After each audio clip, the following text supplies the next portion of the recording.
Hello again, YouTubers. Well, today, I don't know how many other people do this, but admittedly, I do this. I like to go, when I go to Walmart, I like to go into the RC section, small usually, and just see what toy grade RCs are out there. I never buy any because I know they're junk. I just like to see what's out there, and also, there's some fun things like, quadcopters, helicopters, stuff like that. Well, today I actually found a little jewel at Walmart for a amazing price. It is this Sharper Image. Sharper Image has come out with a drone. Well, quadcopter, excuse me. I'm going to go ahead and say this. I've wanted to say this. There is a difference between a quadcopter and a drone. A drone is a piece of equipment or machinery such as a Phantom that you can give it a set of commands and it can go fly and do something by itself without any other input from the user, such as myself. So basically, I can use using my tablet. I can tell it to circle me or follow some waypoints and something like that, and it will follow them. You have usually air drones and sea drones, water. There are some land, but mainly when you hear the word drone, you think air, and you think something like, basically something like this. They have bigger ones, small ones, especially the government. The government has small ones, especially in the United States. You never know what they have. So this is a quadcopter. Even on the box it says micro drone. No, this is not a drone. This is a quadcopter. It can do one thing that is pretty amazing for its size, and that is its auto orientation, and I'll go over that. Admittedly, I already have had it out of the box. Before I do there are some RCs that I get like this.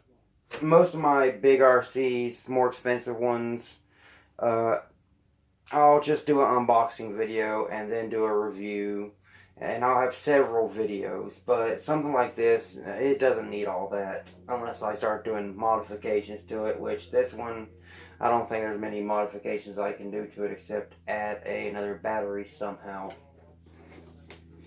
I will go ahead and say I have taken it apart. It has just a single cell, 110 milliamp hour battery. It says nothing about its C rating, so I mean the output can't even be close to an amp. But first thing is the controller. It's quite large. I like that, and I have 3 Proto X's. I like the minis. I will say I like the minis because if it's raining outside or it's really windy or something and I want to fly, guess what? I can fly. But with the Proto X, it comes with this tiny little controller. This is the size of my hand. I have small hands. Let's see if we can find something else. This is a Phantom 4 battery. Smaller than that. Mouse for a computer. Smaller than that. I believe a 2 fluid ounce diff bottle. Diff fluid bottle. It's as wide as it is tall, so very small. But this isn't about that. So you get a larger, but the reason it's larger is you can put it takes 2 AAA batteries. I always use rechargeable nickel metal hydride. Use nickel metal hydride instead of NiCad because nickel metal hydride can actually get to 1.5 volts. NiCad usually only 1.2, 1.3, and it's not a strong enough signal. But you can actually take the drone and put it in here, and you can charge it while it's sitting in here. It has a nice hole right here for the charging lead to go through. So it's safe away from children, pets, especially dogs that like to get their mouths on everything. It does come with 4 extra propellers, 2 clockwise, 2 counterclockwise. On the top of the drone, it says it has numbers 1 and 2. 1 is counterclockwise, 2 is counterclockwise. You get your standard charger for these micros, and I'll go over that in just a second. I mean, I've flown Cheersons. I have Proto X's. I had a Cheerson, but I honestly did not like it. It was just too small. I mean, yeah, it was cool having the smallest drone in the world, the smallest quadcopter in the world, but I'm looking at the smallest FPV quadcopter in the world at the moment. But this is it. This is the sharper image. The motors are the same size motors used in the Proto X, so you can order motors for that if you have a motor go out. I will say I did this in a video a long time ago when I was first getting into doing RC videos. The Achilles heel with these are the brushes and the brushed motors. It would be amazing to see brushless motors in these little micro/nano drones. They would take less power, more than likely, be more efficient, because you're not having that extra friction caused by the brushes touching the armature, causing the armature to energize and then magnetize and spin. I'm not going to go over all that, how they work. But one very cool thing about this is it has what's called auto orientation. It is comparable to DJI's course lock, or more specifically home lock. Course lock is, well, I'm going to go home lock. I'm not going to explain course lock. Basically, whichever way you take off, if it's facing this way, it doesn't matter which way it spins. If you push the stick for it to go away, it goes away. If you push the stick for it to come back, it will come back. It doesn't matter which way, even if it's completely facing you.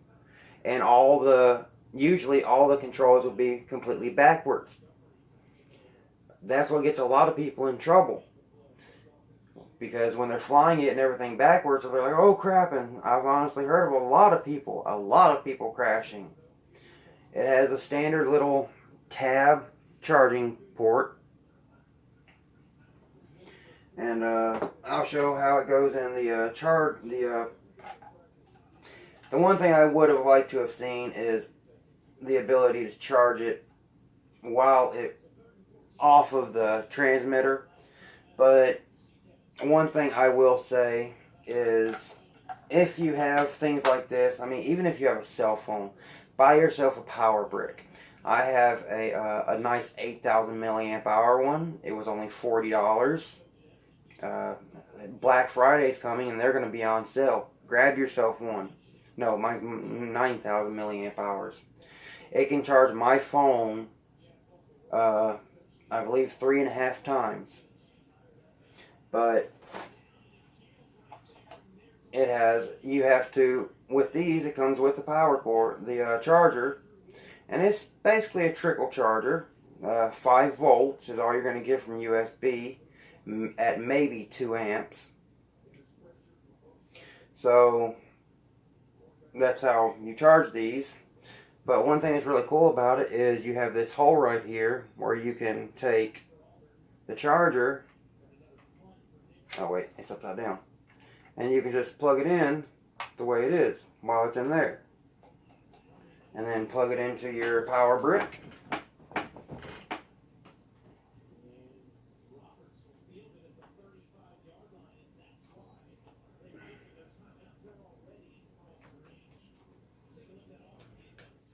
Make sure it's working.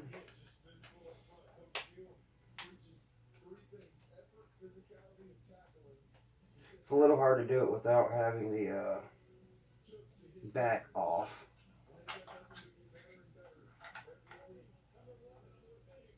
I took the back off just so I can make sure it's plugged in. But then you can close the back, everything's in place. And now you can see down here that it's turned red and everything's inside the controller, the transmitter. So that's one thing that's really nice about it. Comes with prop guards, which if you have ever had a nano / micro drone, quadcopter, excuse me, I even do it myself, call them what they are not. These are meant for inside. I mean, if you take this inside and there's any wind, it's going to drift horribly. So, amazing little drone. Amazing what it can do. I'll try to fly it. It doesn't have much of a charge at the moment because I did just fly it. And I actually did a video, but it didn't have everything that I wanted, so... But by binding it, you basically just have to take the throttle stick, go up and down, and then it's on, and then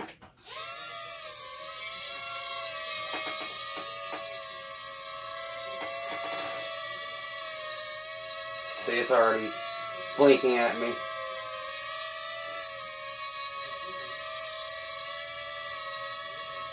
But it has LEDs to let you know what's front and back. Now I'm stop and land it so I can show this. Okay, with the white shows you the front, the red shows you the back. So even if it's sideways, you know what's the front, what's the back. So say it's sideways. Usually pitch is the nose going forward, or pitching forward, the nose is going forward while going down, and the back is coming up. Roll is it's going side to side. Well, with the smart orientation, basically, even if it's sideways, like say you're holding the transmitter. If you were to turn it sideways and you were tell it to, like if you thought it was still this way and you press the stick for it to go like this. Even if you're turned this way and you turn like this, it will do like this. If you're completely turned with it facing you, which that's what gets a lot of people in trouble, is when it's facing and all the everything's backwards. People freak out. Oh my God, which way does it go? If you're in this setting, and make sure you know it has right here on off auto orientation. Press positive to turn it on, like I'll turn it on. Every 6 seconds it'll beep to let you know. See? Every 6 seconds it's going to beep to let you know you are in auto orientation. Negative, long, and on, 2 quicks. 2 quick beeps. But basically, I mean, it doesn't matter which way it's turned, just like with a DJI. If you tell it to go away, it will go away no matter which way it's orientated. If you tell it to go right, it will go right no matter which way it's orientated. No matter which way you tell it to go. If you tell it to go forward and left, it will go forward and left no matter which way it's orientated. And that is, to me, that's absolutely amazing because the only thing I could imagine that allows it to do that is a compass, but I don't see how that's possible because each of the motors are so close to the inside that the magnetism caused by the motors would make the compass go nuts. That's why on DJI and other drone-like quadcopters, the compass is far away from the motor, so you don't have any it doesn't distract the compass. What's the word? Yet again, I'm having a brain fart. But basically, it's not getting the right. It's being confused, and when you have something like that, the compass giving the the flight control one set of information and the GPS giving it another, that's when you can have what's called a flyaway. If you ever have something like that, I'm just going to say this real quick, flip it into attitude mode. All that does is basically the same thing with this. It will keep its altitude very well, but it will drift. GPS is shut off, and so is the compass. Well, it's not shut off, but you've taken those variables out of the equation so you can get it back to the ground and find out why are you having that outside source coming in and confusing the compass. But it's a very fun little quadcopter. Like I said, I've already taken it apart. All it is this PCB board right here, and then 4 little things that hold the motors in place. You can take the motors out and replace them if that happens. I personally have many motors in this metal toolbox down on the bottom, because like I said, the biggest thing with these the biggest problem with these is the brushes going out. The brushes are so minute that they will over time break, especially if you crash a lot. The armature is going to hit that brush. The armature is the central shaft that has the electromagnet that spins with brushed motors. With brushless, it's completely different. On the armature, you have a solid state magnet, and on the can, on the outside, you have the windings, and that's when you get a lot more. You're basically sort of at a alternating current, because you have 3 wires and the ESC has to give pulses to those 3 wires, but those pulses have to be a high voltage, and I'm getting way off topic here. But this, I mean, so far we've all seen the micro drones that can do flips. That's really not hard. That I've had that has been around for a very long time. But this is the very first micro quad that I've seen that basically knows its orientation, and that is an amazing feat for something so small. Starting to get a little scary about how far these computers, how smart these computers are getting, and how small they are. But we all know most technology that we get comes from the military. The military has it first, and then it just trickles down into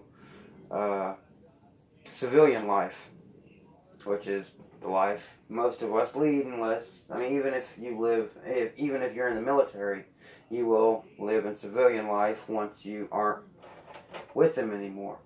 But the biggest thing, $22. $22. And this is the ultimate micro quad. So many are so hard to fly. The Cheerson, the Proto X, the Zymas, Cyma. So many of them.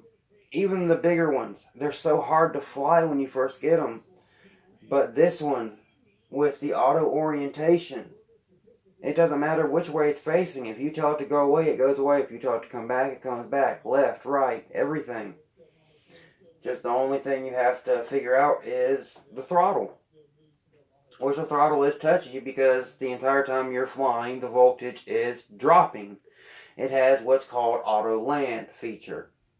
All that is the voltage in the battery slowly draining, so the motors are not able to keep up the same RPM, and it just slowly goes down and lands. There's nothing special about that. The really special thing with this is the ability for it to know its orientation in the sky, because you're working with 3 dimensions instead of the ground, and you're only working with 2 dimensions.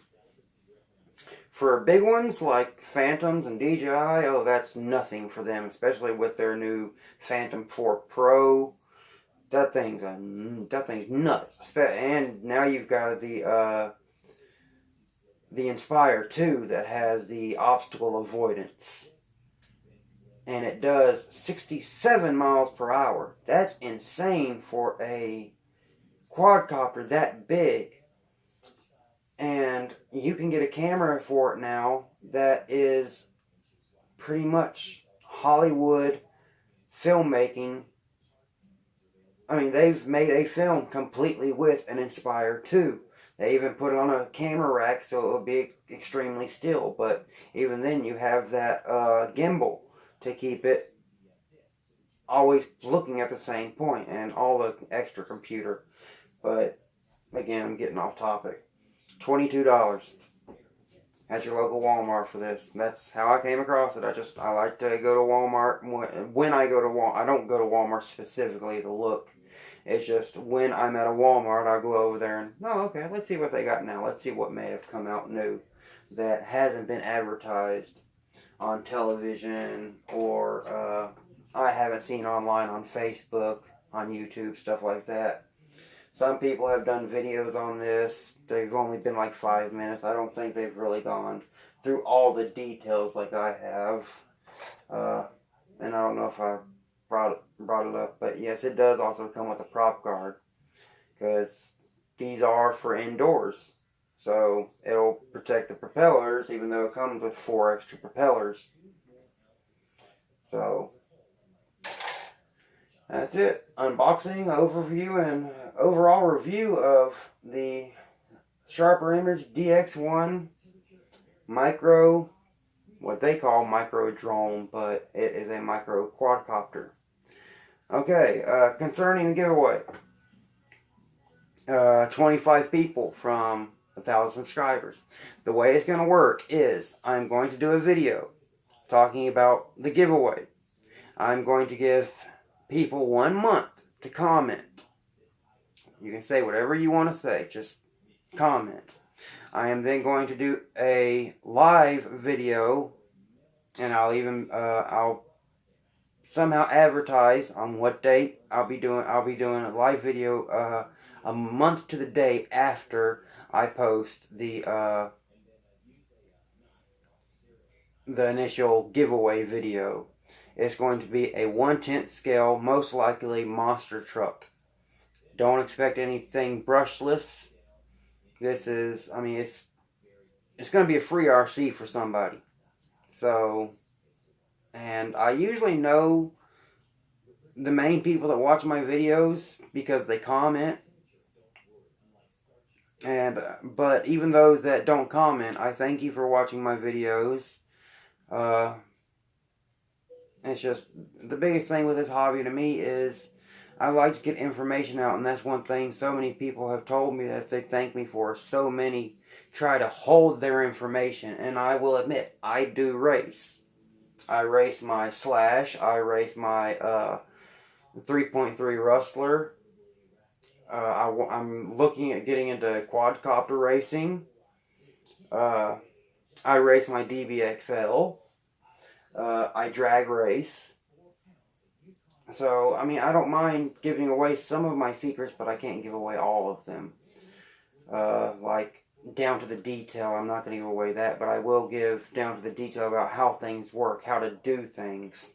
It's up to you to use that knowledge to give you that edge above other people. That's what I've had to do, and that's how most of the time when I race, I end up on the podium.